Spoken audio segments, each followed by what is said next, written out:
As dawn broke over Paris on August 21st, 1911, Vincenzo Peruggia hoisted a painting off the wall and slipped down the back stairs of the Louvre. He was close to freedom, the exit just before him, when he encountered a two-pronged problem. The door was locked and footsteps were approaching. Tucked under Peruggia's arm was Leonardo da Vinci's Mona Lisa. It's arguably the world's most famous painting today, but how did it achieve its status? Leonardo is thought to have started the portrait in 1503 at the request of a Florentine businessman who wanted a portrait of his wife, Lisa Gherardini. Leonardo continued working on the painting for more than 10 years, but it was unfinished by the time he died. Over his lifetime, Leonardo conducted groundbreaking studies on human optics, which led him to pioneer certain artistic techniques. Some can be seen in the Mona Lisa. Using atmospheric perspective, he made images at greater distances hazier, producing the illusion of profound depth. And with sfumato, he created subtle gradations between colors that softened the edges of the forms he depicted. All of this is striking, but is it enough to make the Mona Lisa the world's most famous painting? Many scholars consider it an outstanding Renaissance portrait, but one among plenty. And history is full of great paintings. Indeed, the Mona Lisa's rise to worldwide fame depended largely on factors beyond the canvas. King Francois I of France purchased the painting and began displaying it after Leonardo's death. Then, in 1550, Italian scholar Giorgio Vasari published a popular biography of Italian Renaissance artists, Leonardo included.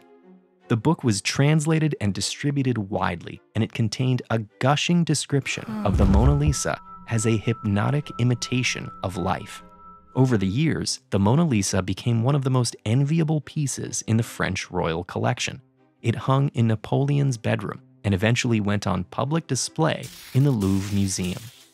There, visitors flocked to see the once private treasures of the deposed aristocracy.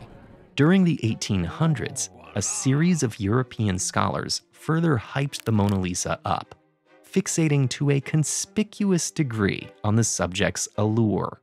In 1854, Alfred de Mesnil said that Mona Lisa's smile imparted a treacherous attraction. A year later, Théophile Gautier wrote of her mocking lips and gaze promising unknown pleasures. And in 1869, Walter Pater described Mona Lisa as the embodiment of timeless feminine beauty. By the 20th century, the portrait was an iconic piece in one of the world's most famous museums, but the Mona Lisa wasn't yet a household name. It was Peruggia's 1911 heist that helped it skyrocket to unprecedented fame.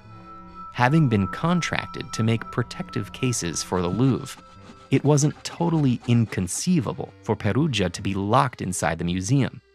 And lucky for him, when a workman encountered him in the stairwell, he simply helped Peruggia open the door and let him walk out into the morning.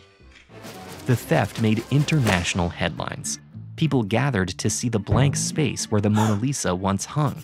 The police interviewed Peruggia because he had worked at the Louvre, but they never considered him a suspect.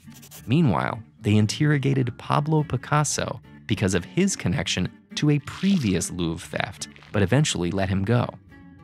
For 2 years, Peruggia kept the painting in a false-bottom suitcase, then smuggled the Mona Lisa to Italy and arranged to sell it to a Florentine art dealer. Peruggia saw himself as an Italian patriot, returning an old master's work. But instead of being celebrated as such, he was immediately arrested. With the mystery solved, the Mona Lisa went back on display to large crowds, and newspapers took the story for a victory lap. In the following decades, conceptual artist Marcel Duchamp mocked it, Nazi art thieves pursued it, Nat King Cole sang about it, and museum goers wielding stones, paint, acid, and teacups attacked it.